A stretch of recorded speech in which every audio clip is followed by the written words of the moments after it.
신앙생활을 잘 한다는 것은 기적을 체험하거나 자기 열심을 불태우는 일이 아니랍니다. 하느님께 신뢰를 두고 지금 나의 삶을 기쁘게 행복하게 참되게 굳세게 살아가는 것이랍니다. 하느님의 말씀을 듣고 하느님께 기도하는 일이 필요합니다. 하느님께서 얼마나 우리 가까이에서 우리를 사랑하시고 함께 하시는가를 깨닫게 된답니다.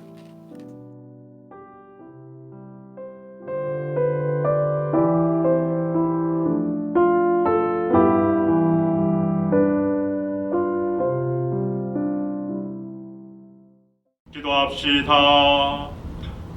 하느님, 길 잃은 사람들에게 진리의 빛을 비추시어 올바른 길로 돌아오게 하시니 그리스도를 주님으로 고백하는 모든 이가 그 믿음에 어긋나는 것을 버리고 올바로 살아가게 하소서. 성부와 성령과 함께 천주로서 영원히 살아계시며 다스리시는 성자 우리 주 예수 그리스도를 통하여 기나이다. 아멘. 신명기의 말씀입니다. 모세가 백성에게 말했다. 너희는 주 너희 하느님의 말씀을 듣고 이 율법서에 쓰인 그분의 계명들과 규정들을 지키며 마음을 다하고 목숨을 다하여 주 너희 하느님께 돌아오너라. 내가 오늘 너희에게 명령하는 이 계명은 너희에게 힘든 것도 아니고 멀리 있는 것도 아니다. 그것은 하늘에 있지도 않다. 그러니 누가 하늘로 올라가서 그것을 가져다가 우리에게 불려주리오. 그러면 우리가 실천할 터인데 하고 말할 필요가 없다. 또 그것은 바다 건너편에 있지도 않다. 그러니 누가 바다 저쪽으로 건너와서 그것을 가져다가 우리에게 불려주리오. 그러면 우리가 실천할 터인데 하고 말할 필요도 없다. 사실 그 말씀은 너희에게 아주 가까이 있다. 너희의 입과 너희의 마음에 있기 때문에 너희가 그 말씀을 실천할 수 있는 것이다. 사도 바오로의 콜로새서 말씀입니다. 그리스도 예수님은 보이지 않는 하느님이 모상이시며 모든 피조물의 맞이이십니다. 만물이 그분 안에서 창조되었기 때문입니다. 하늘에 있는 것이든 땅에 있는 것이든 보이는 것이든 보이지 않는 것이든 왕권이든 주권이든 권세든 권력이든 만물이 그분을 통하여 또 그분을 향하여 창조되었습니다. 그분께서는 만물에 앞서 계시고 만물은 그분 안에서 존속합니다. 그분은 또한 당신 몸인 교회의 머리이십니다. 그분은 시작이시며 죽은 이들 가운데에서 맞이이십니다. 그리하여 만물 가운데에서 으뜸이 되십니다.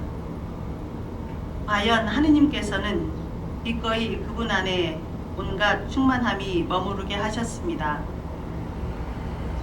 그분 십자가의 피를 통하여 평화를 이룩하시어 땅에 있는 것이든 하늘에 있는 것이든 그분을 통하여 그분을 향하여 만물을 기꺼이 화해시키셨습니다.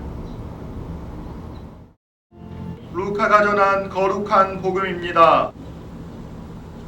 그때 어떤 율법 교사가 일어서서 예수님을 시험하려고 말하였다. 스승님, 제가 무엇을 해야 영원한 생명을 받을 수 있습니까?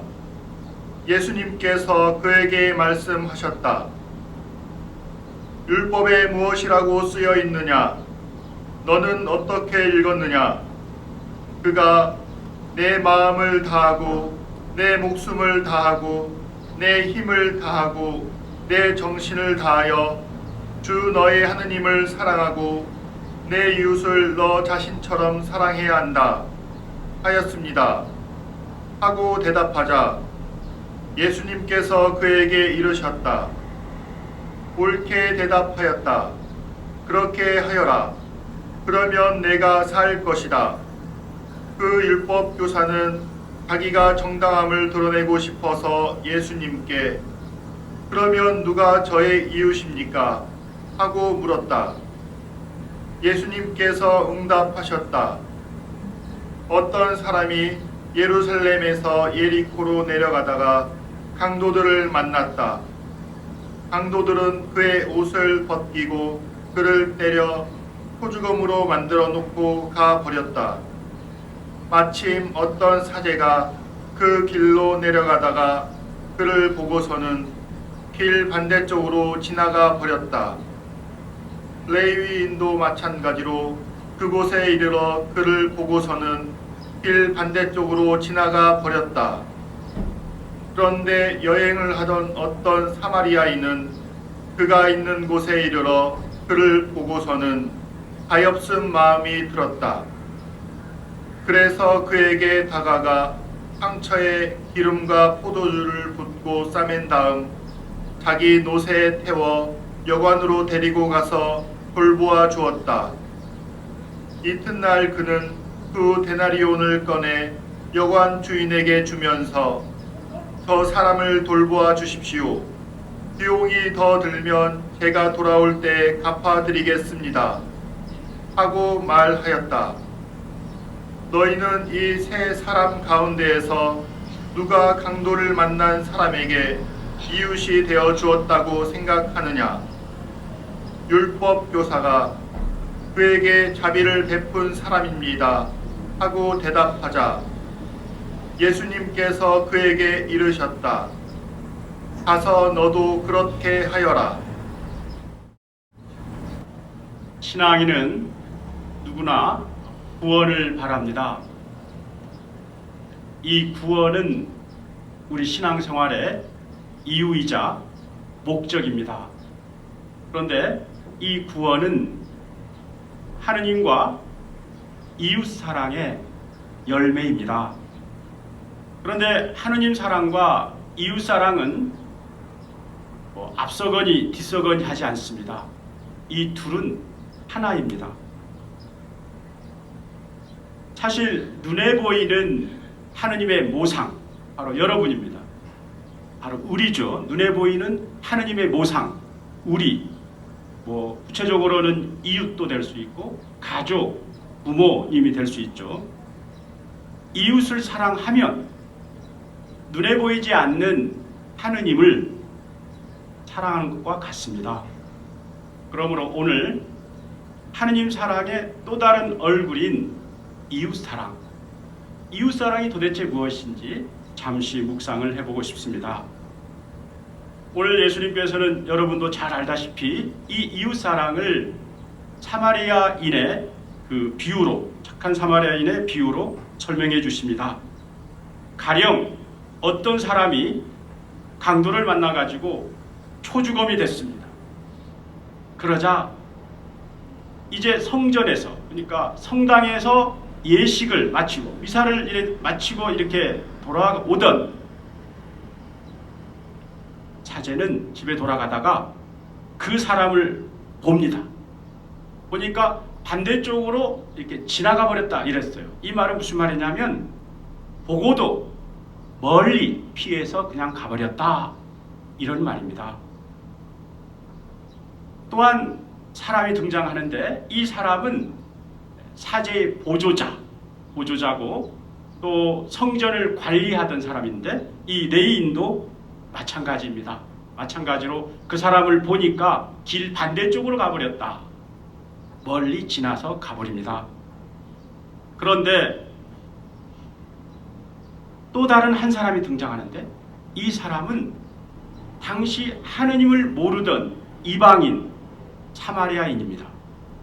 이 사마리아인은 그를 보자 가엾은 마음이 들었다. 이 마음은 예수님의 마음입니다. 그리고 이 사람은 성별과 출신을 따지지 않습니다. 왜 그러냐면 당시는 이 사마리아는 유다와 적대 관계였어요. 그렇기 때문에 그 사람이 유다인이었다라고 하면 사마리아인인 그 사람의 입장에서 과연 이 사람을 도와줘도 되는가? 이런 고민에 빠졌겠죠. 하지만 이 사람은 그것을 따지지 않았습니다. 그리고 대가도 바라지 않았습니다. 그리고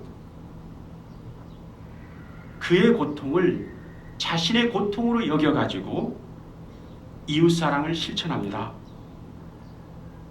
이 구원은 예복에 있지 않습니다. 예복에 있지 않다는 말은 무슨 말이냐면 사제복을 입었다고 해가지고 구원이 보장된다는 건 아니란 말입니다.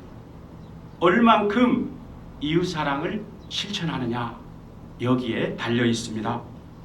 그래서 이 사마리아인의 이웃사랑은 우리 신앙인들의 삶의 예표입니다. 미국의 브랜드 포스터란 11살 난 아이가 있는데 백혈병에 걸려가지고 2주밖에 못 산다는 시한부의 인생을 삽니다. 이 아이는 세상을 떠난다는 것이 무엇인지도 모르고 사랑하는 이들과 영원히 이별한다는 것이 얼만큼 슬픈지도 모르는 상황에서 딱 2주의 인생을 살아가는 가련한 삶을 삽니다. 어느 날 그의 엄마는 세상에서 가장 꺼내기 힘든 말을 그에게 합니다. 브랜드, 남은 시간 동안 꼭 하고 싶은 소원을 말해보렴. 이때 이 아이는 힘든 항암 치료를 받고 돌아오던 중인데 그 차 안에서 유심히 뭔가를 바라봅니다. 창밖으로 보이는 것은 그 노숙자들의 캠프가 보이는데 그 캠프를 봅니다. 자신보다 처량해 보이는 그 노숙자를 치근히 보던 이 아이는 엄마에게 마지막 소원을 이야기합니다. 엄마, 저 사람 모두를 위해서 샌드위치를 만들고 싶어요. 그런데 이 천사 같은 그 마지막 소원이 우연히 인터넷에 알려집니다. 그리고는 미국 전역으로 알려져요. 그러면서 도와주고 싶습니다 라고 하는 사랑의 바이러스 운동으로 퍼져나갑니다. 얼마 남지 않는 시간에 놀라운 도움의 손길이 여기저기서 모아집니다. 2주 동안 무려 3,500명의 노숙자들에게 전달될 샌드위치가 마련됩니다. 그 샌드위치에는 I love 브랜드 라는 포장으로 전달이 됩니다. 이 소식을 듣고 그 아이는 너무나 행복해합니다. 그리고는 엄마에게 이야기합니다.